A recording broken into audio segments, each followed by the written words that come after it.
This is Talent in the Age of AI, the podcast helping leaders navigate what AI means for their people, their culture, and their future. We talk with the thinkers and practitioners shaping how we work, learn, and lead, and what it takes to keep talent growing in a world that's constantly changing.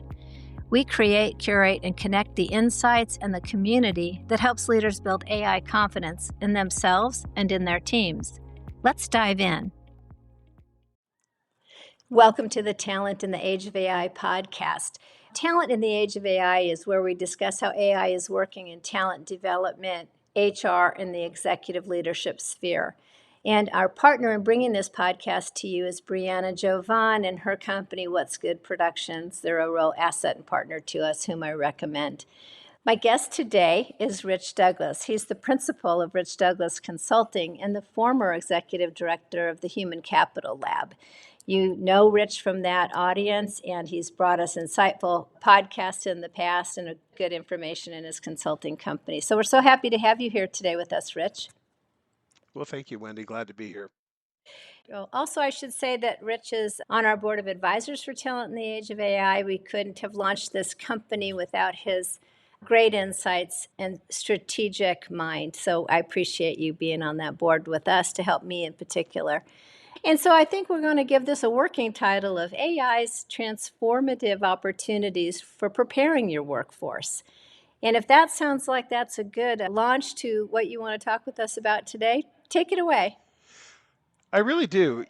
As a lifelong corporate trainer, I and our profession have always wrestled with the question, how do we know that they know? So much of when we're kids and we're growing up and we're even in college, we're tested, and we're constantly poked and prodded and checked on and so forth. And we get tests and grades and GPAs and all this other stuff to say how we're doing. Get into the corporate world, it's a little bit different. Suddenly, any kind of learning experience that we have, we almost never get directly examined on it. Usually, you know how it is. You go through corporate training, it's a week-long course on how to have better conversations with people. And then, on Friday afternoon, they hand you your certificate. You take the binder and the certificate and you go back to your office on Monday and you put it on the shelf. You never look at it again. You don't really know if you know. And the best way to do that, and any trainer will tell you that, using something like Don Kirkpatrick's model of evaluation, is to get beyond just assessing the learning, but actually assessing the doing, the behavior. Has the performance of that person changed? And then even farther down the road, is that having a business impact? How do we know that they know? So that's the secret sauce that's been in corporate training for decades and decades, is not do they know, but can they do? And how do we know that? Now, it's the bane of our existence in training. We for so long, we go to the classroom, we do our dance, we tell our jokes, we conduct our training, it's performative art, and then they leave and they're gone, never to come back. I believe, getting to AI for a moment, I believe AI is going to flip that on us. It's going to demand that we make that move. Because what's going to happen is the opportunity to do learning at a much higher level than just, whether or not somebody remembers what you taught them and pairs it back on a test, or whether they can understand it and talk to it and, on that Monday morning back to work and someone says, "Hey, Rich, what'd you learn in school last week?" "Oh, yeah, well, we talked about this and we talked about that." That's that kind of level of understanding. But getting above that, and for those of you who are in the training world, be familiar with Bloom's taxonomy, climbing up that ladder a little bit and finding out whether or not people can apply what they've learned and be able to even perhaps analyze what's going on and maybe even evaluate it. And if we're really fortunate, we've developed people to a way that they can be creative and they can lead organizations into new realms of existence, to take advantage of new opportunities that come up, to take on threats that they never saw coming. So AI, through large language models, for example, give us an opportunity to get past just that you tell me, I tell you, and I tell you that you told me, and then you tell me what I got wrong, and then I tell you again until we finally go, okay, yeah, you understand it. So we really have an opportunity to go beyond that level of understanding and really get to more complexity. AI will change all of that. And let me explain simply why. There have been a handful of transformative technologies that have come along in humankind since the Industrial Revolution. Well, you can even go back farther to the movable type printing press, Gutenberg.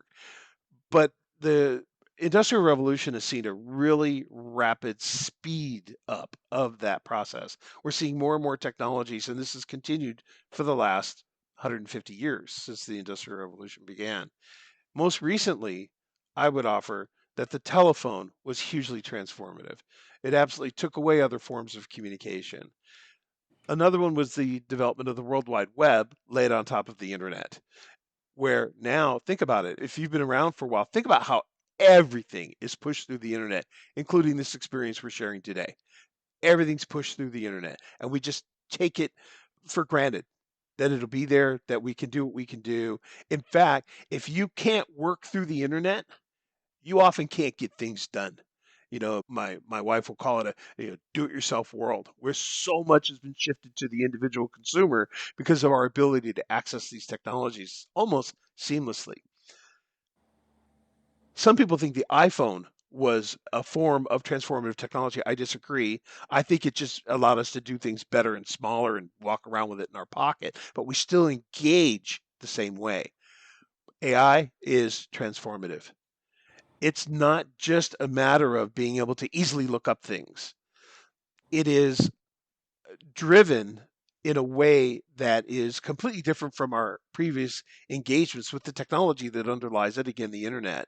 Whereas now, not only can we query and ask things in normal language, we get back synthesized, almost artificial intelligence, which is what AI stands for, back to us. Now, that doesn't mean that we just can accept things at face value, just like you can't accept what somebody has put on a website at face value. It still requires us to understand things in context and so forth. But it really will change how we do all kinds of things, including the way we train people. No longer will it be necessary to do the basics with the very high impact, high expense method of putting people in a room with an instructor standing in front of them, telling them what's available elsewhere. Those behaviors are going to be supplanted. They're just unnecessary. Even today, maybe because of COVID, that all ended where people weren't flying to Cincinnati for that workshop, but they're still having on WebEx or Zoom or something. But I'm going to lead into what I think you're going to say. Even that is no guarantee to know what they know just because they sat there and they No, reported in, yes, no. I attended this training for 2 hours, Tuesday and Thursday, check, And I'm just recalling the old days when training and development, the report card was on how many employees went through X trainings, and we spent Yeah, our it budget. really is. It wasn't like, what Yeah, did butts and anybody? seats. Yeah. So I love where you're going. I want to take a quick break for an ad to pay the bills, and we'll come right back to you. AI isn't just coming, it's here. But for HR and L&D leaders, the real challenge isn't the technology. It's translating AI into workforce capability and leadership behavior. At Talent in the Age of AI, we center everything around one question. So what? What does AI actually mean for how you develop people and prepare your organization? Don't just react to change, lead it. Become a member today at talentintheageofai.com. So, to continue the conversation, what this is going to allow us to do is give us bandwidth to do more with the information that we've acquired because we've acquired it in such a direct, simple way. And I'll use an analogy. Think about before there were personal computers available. How did people go from what was in their heads to putting it in front of somebody else? You had to write it down or you had to type it. And then somebody else had to take it and maybe somebody else edited it and retyped it. And then if you had a typo, you had to retype it. And all this intense labor that now sounds ridiculous. 40 years ago, there were people called word processors. This was their job. And somebody would bring that just like in the old days when you saw it in the black and white TV, where you might have a steno pool or something like that, or a secretary pool. That's what a word processor was. You would bring paper to that person and say, I've written this, type it up for me, and then they would give it back to you, and then you would edit it and in ink, and then bring it back to the person, and they would make the changes well, that's all gone now because we do that ourselves. So much of what's basic about learning and development in the workplace is going to be done by the individuals themselves. They're not going to need to be taught anymore. They will have the ability to learn, and that's a big shift. We talk about it all the time, but we don't do it. We still conduct training, corporate training, for the most part, as if they were 6-year-olds in a first grade classroom, sitting at their desks, paying attention to the central figure. That is finally going to get pushed aside because AI will be powerful enough to do those basics, to do that information out, feedback back, redirect, and so forth. And that's going to be able to be done before a person ever walks into a classroom, virtual or otherwise. We talk about virtual training for a moment. Look what we're doing. We're just simulating the classroom. That's all we're doing, and we're doing it poorly because we don't have any of the interpersonal dynamics of the classroom. So it's hard enough when you conduct a class online to get people to turn their cameras on, much less actually remain engaged. Whereas in the classroom, as a trainer, you feel like you have more control. Well, all that's going to be unnecessary because you're not going to need to do those things anymore. In fact, with large language models in AI, most of the stuff that you need to remember and understand, and even to some extent apply, will be provided for you through the large language model. And there are two keys to this. The two keys are, one, the data the AI model has available to it, and two, your prompts, the things that you ask it to tell you. And it's not the first prompt.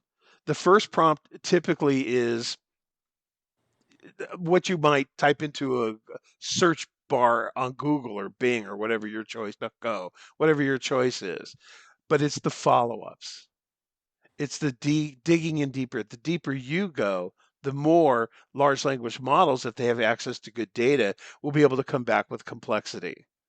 All right, so where does that lead in terms of evaluation? Well, because students are going to get the basics already, we want them to perform at higher levels of sophistication with that knowledge. In other words, we want them to be able to think with it. Well, if we're going to do that, then we're challenged as whether we are our corporate trainers or whether we are managers and leaders and supervisors and so forth in those roles, we're going to be challenged with elevating performance to those higher levels. I want to add one more coupling to what you just said. Sharon Spano is a person that you know, a fellow consultant. We've had her on the Talent in the Age of AI podcast.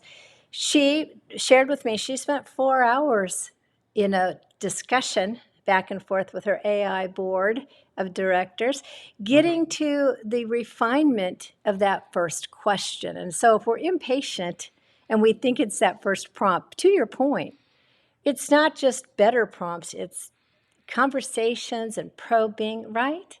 Mm-hmm. So I It love is, that. and being willing to go where that leads you, as opposed to Right. saying, I know the path I'm on. And I'll give you the perfect analogy, which is your GPS in your car. If you say to your GPS, I want to go to restaurant A, it will give you a route. It will tell you this is how you get there. If you deviate from that route, what does it do? Reroutes you. It reroutes you back to that direction. But what if Oh, that's not the best place to go anymore? The Douglas Adams, who wrote Hitchhiker's Guide to the Galaxy, right. once said, I did not end up where I started out, but I think I ended up where I was supposed to be. And what he's hinting at is something new, something different called developmental evaluation. Now, when I say new, I mean 15 or 20 years ago. But in the corporate world, that's still new Right. because we're so slow to adapt this. Developmental evaluation, powered by AI and demanded by AI, Right. will be about a more continuous loop of evaluation and understanding and knowing, are we where we need to be or should we be somewhere else? And we are somewhere else. Is that where we need to be? So if we challenge individual workers to do this, to be more complex in their thinking, to use these tools. Think of it like you're a kid and you're trying to get to the cookie jar mom put on the top shelf, and you've got a chair and a phone book. For those of you that are a little bit younger, it was a book where you could actually flip through pages and look up phone numbers and whatever to get to the cookie jar, right? Well, Right. that's what AI is going to allow us to do, is to take those initial steps and to get to higher levels of performance.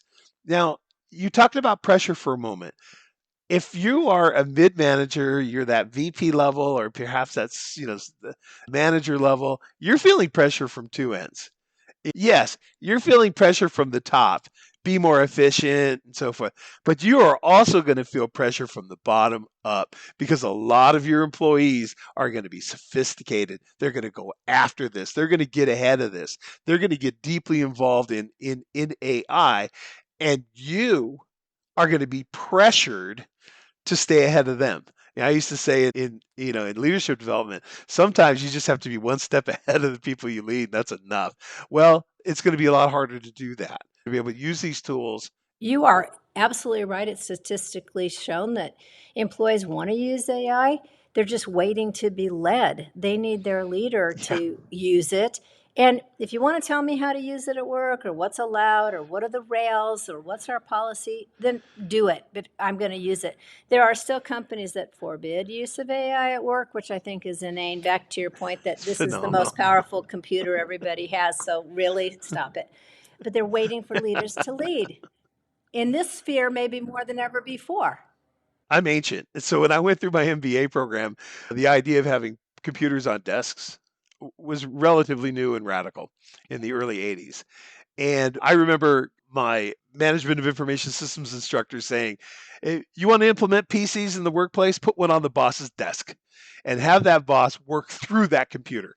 Everybody else will get in line. They'll all do it too, because that he or she's now expecting communications and data, et cetera, to come through that system. I think she was right then. I think she's right now. It's the same thing here. But getting back to evaluation, because we will get a more sophisticated workforce who's more capable at higher levels of learning, we're going to have to get on top of, well, how do we know that they know? And that means that our evaluative methods can no longer be what we're used to doing, which is checking knowledge. you know Typically speaking, we have what are called formative evaluations, where we see how they're doing. They're like, we check in to see. And if you think of a classroom, it might be a quiz or a conversation or something like that. Depends upon where you're at. But even in the corporate environment, I might give people an exercise to work, and then I'm checking their knowledge by doing that. Or maybe I'm interacting with somebody, turning left, turning right, managing a conversation. And that's my way as an instructor of checking in. Well, guess what? That learning is going to be done already when they walk in the door, virtually or otherwise. Now what? Now what? Now we're going to have to do things that are more creative. So now, instead of you know, here's a case study, and case studies are used in corporate learning all the time. Here's a case study. Tell us what happened here. We're going to go far beyond that and be able to say, well, what would you do next? What would you do beyond this? It used to be, it's so funny in business school and in the corporate world, we would very often tell people with a case study, don't go beyond the case, only use what's there. Now we're going to have to flip that completely 180 and go where you need to go. Tell us the future here. Tell us where this is going. Tell us what could be done here, and not just what went wrong, but actually what are the opportunities that are hidden there, that are presented, that can be inferred. And that means we as leaders, we need to be ready to evaluate the answer to those questions. It's not going to be enough just to ask.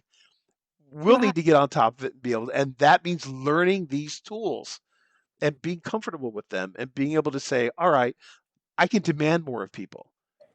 I can demand that they be more creative. And in the adult development world, one of the key ways to see a person's stage of development is how they handle complexity. How do they handle complexity, the unknown? The acronym we often use is VUCA, volatile, uncertain, and so forth. How do they handle, the confusion? How do they handle the unknown? How do we say we want this better, but we don't know what better means? But we know we want better. You know, how do they handle that? A lot of people fall back and go, wait a minute, I'll wait and you tell me. Yeah. But And that's some of your human employees are nature. going to get ahead of you. That's right. Yeah, but That's some aren't. Some right. are going to say, I'm ready to charge ahead. Rich, many years ago, I hate this term, but I'm an idea person. I generate ideas. I just love to. I always have.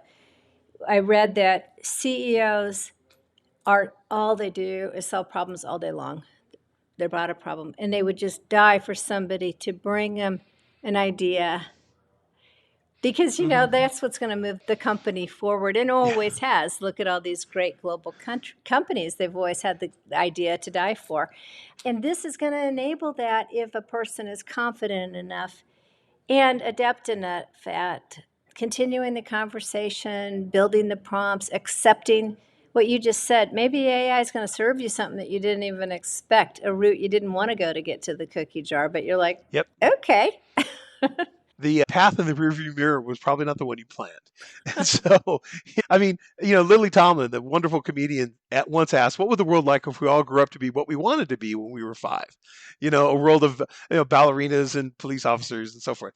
Nobody sets out to be a design engineer when they're 5. Somehow, somewhere along the way, they get into that route, they get into that path. So then, what do you do with it? AI is kind of like that. We don't know where we're going to end up. So that means we need to be as equipped as possible. Just like if you were a soldier going into battle, you have all kinds of weaponry, you have all kinds of protective equipment, but you're also bringing food and water and some of that stuff with you too, because you don't know what's going to happen. Right. Extra And your socks. ability to deal with the unknown. Yeah. Extra socks hanging around your neck because you don't know. You don't know what's going to come up. And explorers experience this, and so do we in the workplace. We experience this as well if we're paying attention. Have you ever flown B&O Airlines? No. Oh, no, because it doesn't exist. Okay. But B&O Railroad did, not Right? just in Monopoly, but in real life. Yeah. But they're gone. They're gone because they were in the railroad business. See, and when the railroad business became not how people traveled in terms of passenger travel, they disappeared. But if they saw themselves not as a railroad company, but saw themselves as a company that makes sure people get from one place to the other, you'd have an airline because that's how people travel now. It, Bus lines are the same thing. There should be a Greyhound Airways right now. No, there is. We call it Southwest. Okay. It did it. It did. Somebody else stepped in and said, we can do what Greyhound and what Continental Trailways does, but in the air. And now a ticket on Greyhound is as expensive as a ticket on Southwest to go from point A to point B. And there's a reason for that because they saw themselves differently. And that comes from complexity and the willingness to go into the unknown. AI represents all of that. So, what do we do as leaders? What do? We do really a couple of things. First, and this is kind of what we were talking about earlier, we need to get on top of this. We need to be able, in order for us to evaluate and understand what people can do and will do, we need to understand it because we're still supposed to be the big heads as leaders thinking about all the possibilities. But our people are going to be more and more equipped to do this on their own. So that means we need to stay ahead of that. Not because we need to be better than they are. There was once, and I don't know who said it, but an Army general who said, "Of course I follow my people, for I am their leader." So there will be some of that. There will be some of that where people will get ahead of you. That's okay, as long as you're in the game too.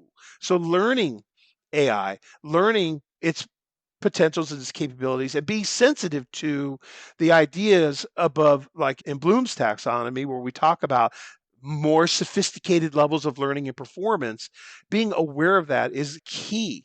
Otherwise, we could find ourselves repressing the very thing we would encourage, because we become afraid of it. We become worried about it. We don't want people to make us uncomfortable with their, newfangled ideas and so forth. We actually want that. I would rather have wild horses that I can team and bring together than old, nags who are ready for the glue factory. So having people present you these challenges, we need to be comfortable with it. We do that by learning what this is about, what AI is about. The second thing we need to do is we need to change our expectations of people, change our expectations, and look for the people who are synthesizing information and creating new ideas. Look for those kinds of challenges. You mentioned before about people, essentially the saying goes, don't bring me problems, bring me solutions. There's also bring me problems you can't work because of the complexity of them,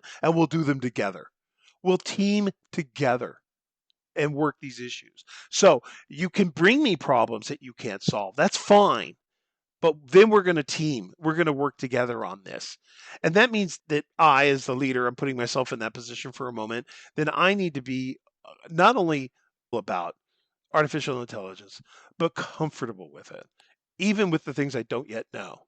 And that way we can encourage people to go beyond not only their capabilities, but even beyond ours, and be able to take advantage of that. It doesn't mean we can't still be effective leaders, just because, I've spent a career as a leader, and inevitably there were people on my team smarter than me, sometimes more capable than me. Right. Well, you mean there's always something you can learn, Rich? Is that what you're saying? Oh, absolutely. Absolutely. Right. We don't have to have all the answers as leaders. Our audience out there, vice president level, director, you don't need to have the answers about Yeah. AI. You just have to have the openness and the approach and understand that your teams want you to lead them there or to your point, be led. I love that. Locking it out, locking it down, holding it back. And so it's going to work about as well as prohibition did in the 20s, okay, where everybody's going to do it anyway, okay? You just made it illegal, but you didn't stop it. All right. Right. And you slowed it down, unfortunately. In the case of AI, you may slow it down to where your people aren't adapting it, adopting it as quickly and as seamlessly as they should. But that just means you're an impediment. It's not going away. You can't, you know, close your eyes, hold your breath, and wish. And in fact, you shouldn't. You shouldn't, because we're going to go beyond that business of learning, of just checking learning, which is level 2 in Kirkpatrick. It's the learning level. Do they know? But rather, can they do? And what impact does it have? We'll be freed up to really focus on those, and that's where the money's made. That's where the business happens. Okay. And in order to bring the organization to that level of focus, we need to accept tools that are helping us rise up to that. And that's what AI is doing. So in order to perform at that level and evaluate at that level, we need to accept the fact that those earlier levels are now taken care of. Otherwise, we might as well go back to stone tablets and we chop out a message and schlep it somewhere else to somebody. We don't do that. We think that's crazy. Well, guess what? In 20 years, people will look back at the ones who kind of tried to repress this technology instead of embrace it as the ones who were cracking out messages on stone tablets. That is this is going to be one of the definitive technologies of our lives. And in order to evaluate it, we need to move from evaluating in the classroom, whether it's the boardroom or the training room or the classroom in higher education or wherever, and move it into performance. Can people do what we challenge them to do using these tools? So, using a simple example, let's say a professional organization, let's say the Project Management Institute, pick on them for a minute.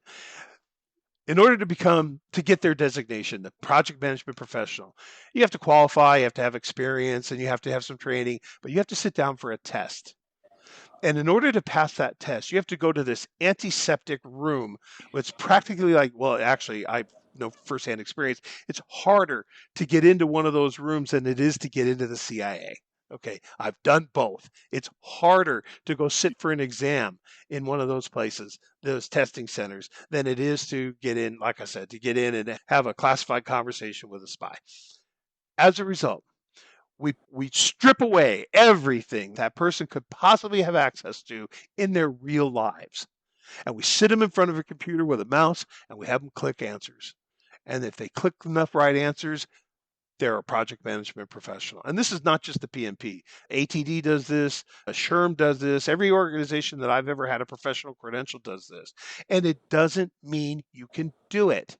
Imagine instead if we were using AI and enabling people to have all the tools that they normally have on the job, and we assess their performance on real world or simulated real world experiences, where now instead of clicking A, B, C, or D, or E, none of the above, instead I'm having to create real answers. And maybe I type them out, or maybe I speak them into a microphone. And my AI, large language model, can then evaluate what I say, or evaluate what I draw, or what I type, and be able to say, this person really, gets it. Or this other person is only getting it at the understanding level. They can pare back the data. But this other person can synthesize or create, and that's where the money's going to be made. That's where we, as corporate trainers, which is what I am, and leaders, are going to really see the benefit of learning using AI. It's that ability to assess at that level. Our large language models can do this for us now. If we want to be creative enough about the interfaces, they can do it for us now. They have the robust capability now. So we can already have large language machines say to us, hey, I've read what you've written. This is what I think of it. I think you pass. And by the way, these are some areas you might want to pay attention to when you walk out of here. We can do that. And guess what? We don't have to go to the antiseptic classroom to do it. We can do it from anywhere, because now it's kind of like going from a closed book, blue book test where we're writing down things like they do with the bar exam, to open book, real world, all of my tools available. The only way to do that is to move beyond paring back information and instead using it to create new ideas. You talked in our prep for this about this is really enabling an individual to own her own career path and her trajectory if she embraces it appropriately for the company or whatever. But I'm picturing when you said that, I don't have to wait for the next class starts, even if it's a webinar or something. It could be self-paced, but it also is revealing, like you just said, it could go back to you're not exactly there and showing me that you would get how to apply that to this problem. I mean, I think individuals just got a lot more agency with AI. Do They you? do. I was playing around with a research idea and I was bouncing it off ChatGPT. I have an account there, and I asked the question that the average student won't ask. I said, "What's wrong with my ideas? Tell me what's wrong." I love that. And then it did. It complimented me first, because they always do that, right? Great question. And then it Yeah, told me all right. the things that were wrong with, or potentially wrong, or weak in my research idea, Oh, I love which that. allowed me to advance my thinking in ways that I had not anticipated, because I asked an open-ended question, something you couldn't do before, but now you can. That doesn't mean that it's just, I'm just regurgitating what the machine said. What the machine said is, here's some other areas you can look at. You probably should pay attention to these. In fact, last night, I asked ChatGPT, how does developmental evaluation interface with AI? Because I've used the concept behind developmental evaluation, which we talked about earlier today, for years. But I hadn't really thought of it in terms of the AI context. And I got several pages, and it was all aligned with the things I know. And it was really about saying, hey, this is an open-ended technology, and developmental evaluation is an open-ended way of assessing your progress. Duh. So the point is that we can be as open minded and open ended as we want to be. And that means, for evaluation purposes, if we challenge people in the right way, in the more complex way, to have them actually analyze what's going on, create new ideas, and so forth, The whole thing can be open book, can be open computer, can be open everything. It can be open a beer if it's 5 o'clock. Let's go. It can be wherever you want to be and allow people to use all the tools that are available to them to assess their learning, because we're assessing it at a creative level to see whether or not they're able to actually use what's in front of them to create new ideas and to head in new directions. And again, that's the height of it. Any company who's found a success can stay in the loop and keep doing that, but maybe not forever. At some point, maybe, just maybe, McDonald's, for example, will have to develop a hamburger with a tomato on it that actually sells. They're going to have to get out of their loop and do something different. And so it's a metaphor for a much bigger issue, is that we can get out of our loops using AI if we let people do it. Rich, you and I have worked together for years in the talent management sphere, the human capital lab, et cetera. Confidence was often an outcome of someone earning her degree. That newfound confidence that not only can I learn, I can demonstrate my learning.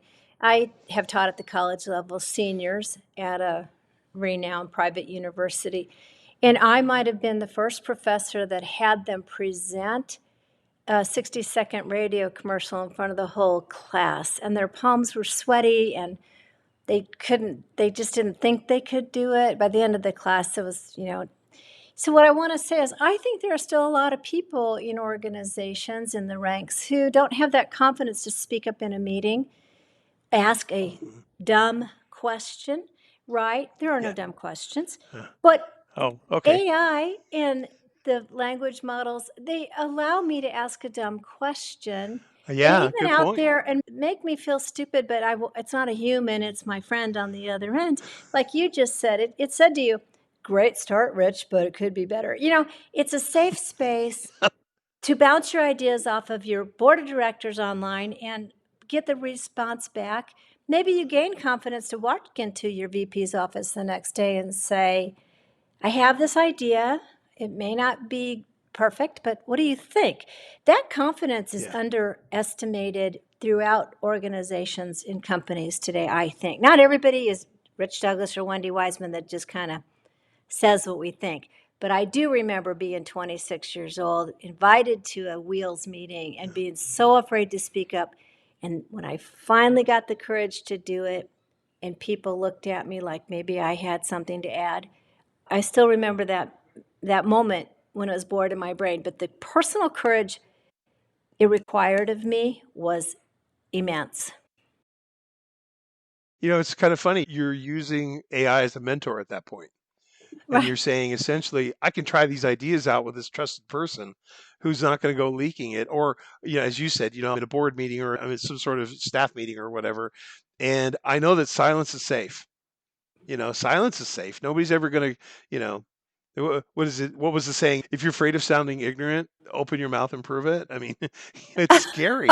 But like you said, I never really thought of it that way. But like you said, if you able to go to an AI bot and be able to bounce ideas off of it, one, you're right. You'll be able to try your idea out ahead of time to see whether it's got any validity or basis. You don't run the risk of sounding dumb and therefore having the next thing you say ignored. But also, as we talked about today, it takes you into new areas, maybe areas you didn't anticipate. Just preparing for this podcast, it took me into two areas I had not thought about related to AI. One of them I mentioned before about evaluating along the way, which is what developmental evaluation is all about. So we can evaluate people's performance and not just what they learned and what they paired back on a test. We can actually do that over time, and we can shift the evaluation to go with where the realities shift and take us as well. But the other thing that my looking into this last night really reminded me is it's global. Yeah. It's global. It's everywhere. This is not something that's limited to one industry, one culture, one country. It's a concept. It's a concept that is universal. And other than language barriers and some cultural barriers, it really provides us an opportunity to access ideas and thoughts and so forth on a global basis.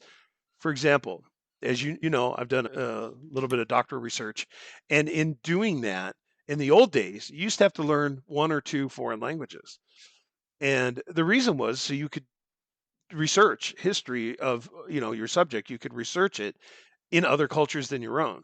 That largely went away. Now, pretty much, you don't have foreign language requirements, especially in degree programs for mid-career professionals. You don't have that at all. But what AI could do is it could allow you now to access that kind of information in a context and in a way that you could read it even if you don't read that language. So I could go and say, what are the leading thoughts on structure versus object theory in sociology in the UK? And then when I get that, I can say, and how does that compare to Australia? Oh, and by the way, is there any difference in Africa and other parts of Africa, maybe Southern Africa, Northern Africa? We can start going and going, and I can access thinking and information as a researcher that I never could. Well, why couldn't you do that as a business person? Why wouldn't you also be able to access thinking and values? We talk about this all the time with business, in business, about being culturally aware. I mean, I have a daughter-in-law's brother who works in Bulgaria for a team that's in London for a US corporation, IBM. All right. So he's in Bulgaria working for a team centered in London for a US corporation. That is some serious culture hopping. Well, imagine if you're able to use AI to smooth over some of those things before you open your mouth. If in this environment with these people, if I said this, were there any cultural booby traps? I love Wow. that Can you analogy. imagine yeah, Yeah, how much safer would you feel? This is getting back to your safety issue. yeah. How much safer would you feel? And how could we use that to evaluate somebody's idea? What would be the cultural impact of taking this to the UAE and have that evaluation given back to us before we ever do it? Before Yeah, we ever go over there and trip on ourselves on something we never saw coming, because AI now allows us to access, yes, the global. global And so that's it. economy the, is there is an opportunity. Here's a very simplistic example you've brought to my mind. I know a person who has a person whose second language is English, knows Hmm. more English than I know Spanish. So, however, the Right. written word is not ideal. And he was complaining that he had to kind of smooth out this document. I said, why would you do that? Why don't you just have him put it in chat and have it kick it back out in American English, having written it in a Word doc, and call it good? There you The go. time Yeah. saving, the confidence level, and also that idea of being heard, read, understood, respected. I just think Hmm. it's incredible what this allows, but you have to think of it at the simplest level and then the real high level, like you're talking about too. And you know how when you read something that is poorly written, it throws you off to the point maybe you can't It access the does. centering ideas underneath it. But what if that was eliminated and now you can evaluate at that higher level? Now you can say, let me look at these ideas because they're presented in a way that I'm not tripping over the presentation style itself, or what it's lacking. And me being Conan the grammarian, I'm always caught up in little things like that. And Yeah, I me might too. miss the bigger picture, which is what the message is. That the lower levels, that's all eliminated. And now we're able to Yep. communicate at a much higher level. And now I can really pay attention to the person's ideas, which are formulated probably really well in his or her native language, in his or her head. But now, with a little bit of assistance, we build ramps for Right. people with wheelchairs. Well, AI can certainly be a ramp towards a lot of other things that we would not normally have access to, but we should. Early in my career, I wrote every memo that my brilliant Georgetown educated VP, English as a second language person, I got the Yeah. concept, but he needed me to write the memos, the white papers that would sell it into his peers in the C-suite. And now I'm understanding why, for the first time after all this time. Sarah Truchard is another guest you know. She's in a wheel in the HR department at Citco. They need a 500 character description for their jobs. And she allows people to use AI to help them massage it, Uh-huh. fine tune it, break it down. She gives them guardrails. But to get to, there's not the same playing field for everybody that is supposed to submit 500 characters. They're not at the same level. You're would you just Conan the grammarian? Yeah, me too. Yeah. I'm an editor by trade. Doesn't mean mine would be perfect, but I think just to have that help. And here's another analogy I want you Sure. to speak to. When I was young in my career, I had degrees from the University of Nebraska and the University of Missouri. And my company was all about Wharton and Duke grads and everything coming in and blowing in. And yes, I'm sure they had outstanding educations and they deserved to go there. But I feel like there was a great intimidation factor for me.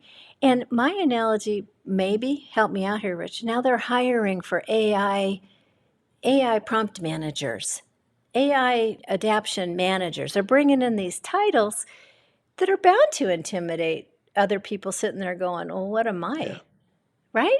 I mean, Right. don't you think they might? Yeah, and unfortunately, that's just window dressing in most cases. That's just changing the flavor of the going from cherry to grape in the Slurpee machine. It's not changing anything. They're just they're slapping AI around because they think it's the new hot thing. Oh, well, we got to say that.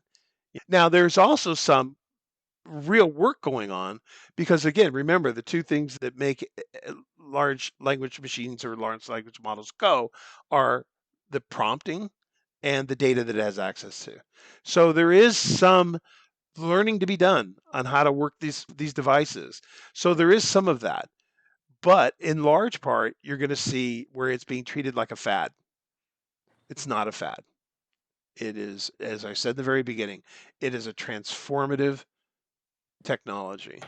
You're being hired let's say you're being hired to be a, middle manager of a company, and they called it, accounts receivable supervisor and typist. What? And typist? Well, you're going to spend all day at a keyboard. You're going to be typing all day long. Yeah, but I wouldn't put that in the job title. That's a given. And here's the trick. When AI quits showing up like that, then it's been integrated. I love that. Then people are going, it's another tool. It's another tool in the toolbox. You're so right to circle back to our title, The Transformative Opportunities Brought to Preparing Your Workforce by Adapting to Adopting AI. Thank you so much. I want to leave your listeners with one last thought. Great. This is from the philosopher Erasmus. And he said, in the land of the blind, the one-eyed man is king. And folks, you don't need to know everything about AI. You just need to get to it right now. Because if you know a little bit, you know more than the person next to you. And this is a good thing, as Martha Stewart would remind us. So AI, it's a good thing. It's the core tenet of Talent in the Age of AI. We embrace it enthusiastically, and we bring latest practices and not so much theory, but we bring it from the people who know how to make it work, and that includes you. So again, thank you. Glad we were here. Thanks for listening to Talent in the Age of AI. If this conversation gave you new ways to grow in your own work and to better support your people, follow the show and share it with others in your HR and talent network. Members get even more. Full episode transcripts, extended show notes, and companion resources to help you put these insights into action. Learn more and join us at talentintheageofai.com. We're here to help leaders create, curate, and connect what's needed to build tomorrow's workforce today. See you next time.